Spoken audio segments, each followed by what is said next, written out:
G. Gordon Liddy was on Fear Factor. He was? Yeah. Oh, I didn't know that. He's an interesting guy. Did he hold man. his hand above a flame? No, he didn't. But we did hang him by his ankles and slam him into a pool like over and over and over again. I forget what the stunt was, but I was like, Jesus, this guy's old to be doing this. But he did some physical challenges. I remember thinking, like, this guy is more fit and more active than most young people, and he was deep into his 60s at the time. Yeah. When we had him on Fear Factor. The only thing that screwed him up was in the end, the final stunt was a driving stunt, and it was at night. And unfortunately, his eyes are not that good. And he just couldn't see well without glasses. So as he was driving the car, he slammed into something or something. I forget what it was. What, you got him there? No, it's all right. But I got a chance to talk to him for a few days. You did? Hang out with him. Very interesting guy. Yeah. Strong mind. Yeah, that's right. He had a talk show back in the 90s I was on when my first book came out, Why People Believe Weird Things, and I talked about conspiracies there. And he asked me, well, tell me about conspiracies. I said, well, you tell me about conspiracies. You know more than I do. He knows about real ones. The real ones, yeah. That is my number one beef with conspiracy theories, is that when some of them that are so preposterous, like whether it's flat Earth or what the really dumb ones. There's a base on the opposite side of the moon, and NASA knows about all the aliens really are living ones. in New Mexico. Yeah. The lizard people. The problem with those is they undermine actual conspiracies. Right. When you hear about preposterous things, and they get categorized as conspiracy theories, then when someone says, well, there's a conspiracy about this, well, it's already a tainted idea because the word conspiracy is connected to nonsense. Right. Because there's so many nonsense conspiracy theories, it's hard to recognize, something like Enron, that really did happen. Yeah. Like there is the Northwoods Papers. There's a bunch of like legitimate conspiracies. You're like, wow. You find out about the Gulf of Tonkin. You're like, well, they really did that. Yep, that's right. Yeah, I'm writing a paper now on why people believe conspiracies.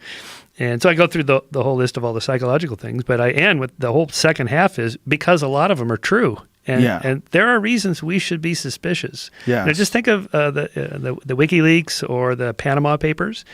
Like the Panama Papers, here's all these billionaires opening these shell corporations, keeping their money. They're not paying tax. That's a conspiracy.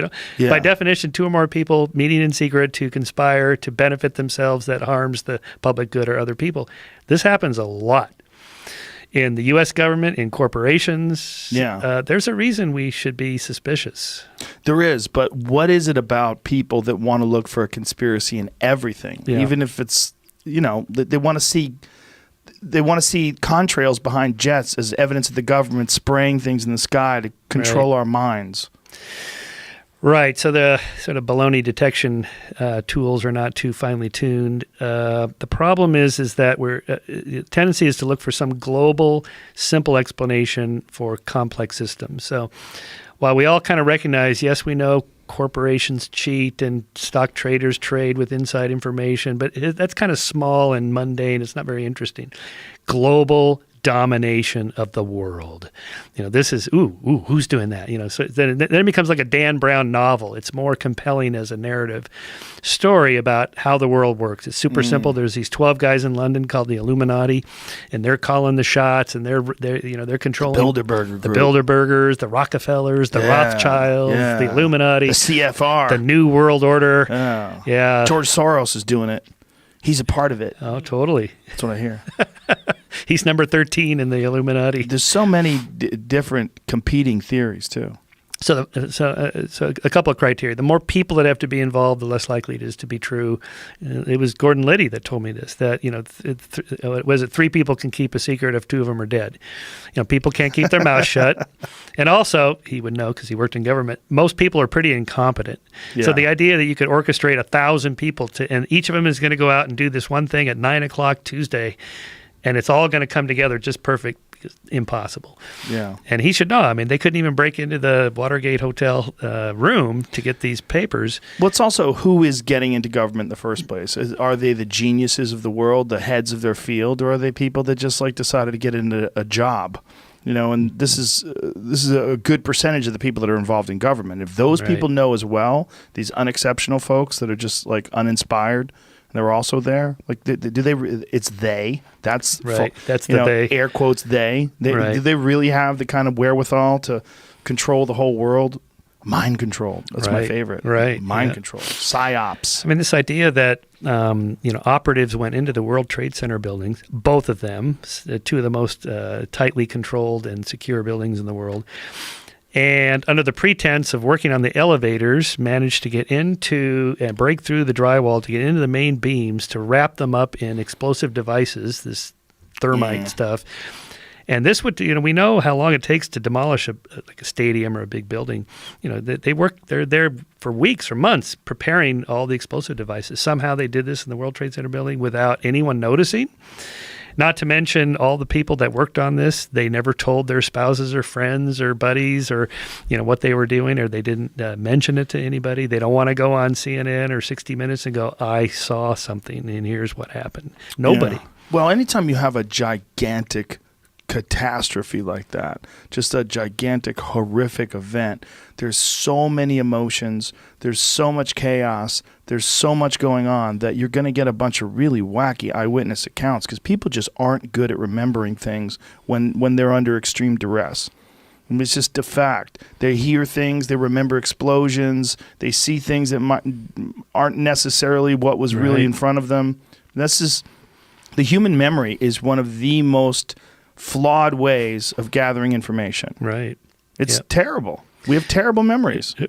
Right. And everything, once something happens, then you back up and look for all the sort of pregnant moments leading up to it that otherwise would have been unnoticeable. Like with the JFK assassination, there's a famous story about the umbrella man. Yes. Yeah. Okay. So there he is. It's a clear, sunny day. Why does he have an umbrella? And for decades, you can go online. You can see these examples of how the umbrella could have been turned into a rifle, and then he shot like that. And anyway, somebody finally tracked this guy down decades later, and he said, "I was out there protesting Kennedy. The umbrella was a protest, and that stems back to Neville Chamberlain coming back after meeting with Hitler before Hitler annexed, I think it was the Sudetenland, and he came back and said, holding his umbrella, here I had, here Hitler signed this paper and promised he wouldn't do anything more bad." And so the umbrella became a symbol of, sort of caving into evil people, or, what's the word for it? Appeasement. How convoluted. Do you think people are going to get that? I don't know. He's out. So this is what he said. I had my umbrella because I didn't like what Kennedy was doing with Castro and the Cubans. Okay. So in other words, the umbrella meant nothing in terms of the assassination. Right. And this is true. So like with 9/11, there was this little puff of smoke, or somebody found this passport over here, this little thing.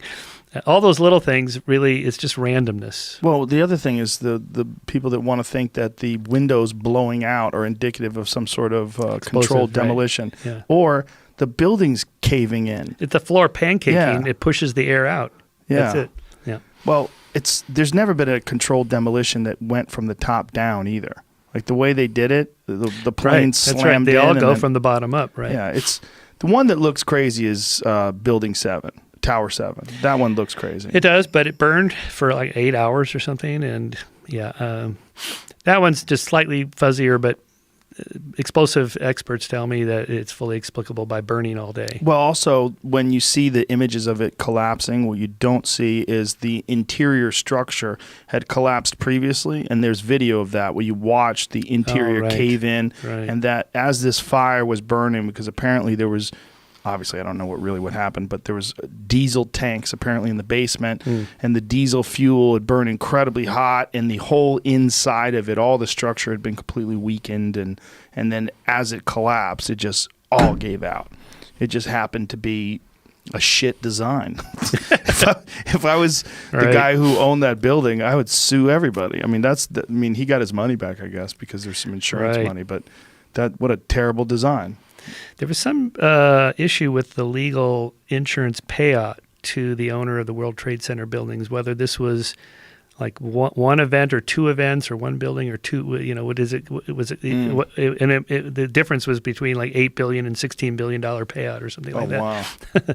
How do they get people to get into that new building? I'd be like, fuck you. I'm not renting an office in this building. This building, they blew it up in 93. They blew it up again in 2001. Right. Get out of here with this shit. I'm not taking a chance with this new ass building. What is it, the Freedom Tower or something like that? Freedom Tower, That's just a big old bullseye. Yeah. Yeah, I haven't been in it yet. I've been around it, but it's not even that big. Well, I think it's taller than the. It's not. It's not as pretty big as the original towers, right? I think it is as tall. I think Is it? Yeah, I think so. Yeah. I thought it was shorter. It's definitely not as big as the one in Dubai. The Dubai one's like a half a mile, right? Isn't it something crazy like that? I don't know. How tall is the tallest building? It is. I just went to their the One World Trade Center leasing page. It says at 1,776 feet, One World Trade Center is the tallest LEED gold certified building in the Western Hemisphere. That's not good enough. Whatever that, I don't know. This is LED America. gold. We need to be We number have one. number one in we the- need to go straight to the moon. In the solar system. Yeah, we need to take an elevator right to the fucking moon. Right outside of space. Is that possible? Can they build a building that's so high that it goes into space? Why not? No, I don't think so because structurally it wouldn't hold. Why not? Just make it the shape of a pyramid. Well, it's like why aren't trees 1,000 feet tall? Because the material would just collapse. I don't think you could have it strong. It'd have to be so fat. Oh, that's right. Japan was going to build that space elevator. Oh, look at it. You got jacked with the pop-ups. Japan takes tiny first steps towards space elevator. Yeah, you could fuck off. I'm not getting in that thing. It would take a few years before I'm willing to climb into that sucker. But So the other problem with conspiracies, just to get back to that for a moment, is the problem of anomalies. What do you do with anomalies? This is true in all science. No theory explains every single thing that's out there that we want to study. There's always going to be some like quirky thing that the main theory here that explains all these things here, it doesn't account for that. Mm-hmm. Okay, what do we do with that? Well, my joke is you assign it to a grad student. They let them figure it out. But what outsiders mistake is that, well, my theory explains this little anomaly, so therefore it should replace this theory. And so people like Neil and Sean Carroll, Lawrence Krauss, Michio Kaku has like 2 web pages. One, he has a link on his web page. If you have an alternative theory of physics, go to this page. So they go there, and it has your theory has to explain all of these things over here that our theory currently explains, and your whatever your said anomaly is. And of course, they can't. So it's not that scientists are dogmatically closed-minded to the anomalies. It's that we can't explain everything, and you don't have to do anything with that. Just leave it there. Maybe eventually they'll pile up, and there'll be a new theory, like with Einstein's relativity. Okay, there's enough anomalies here, like the orbit of Mercury and a few other things, and so we have to modify Newtonian physics a little bit. Okay, that happens. But for the most part, and so conspiracies are filled with these things. Like the moment something big happens, you go back and, okay, but there's this weird thing here. How do you explain that? I don't know. We don't have to explain everything.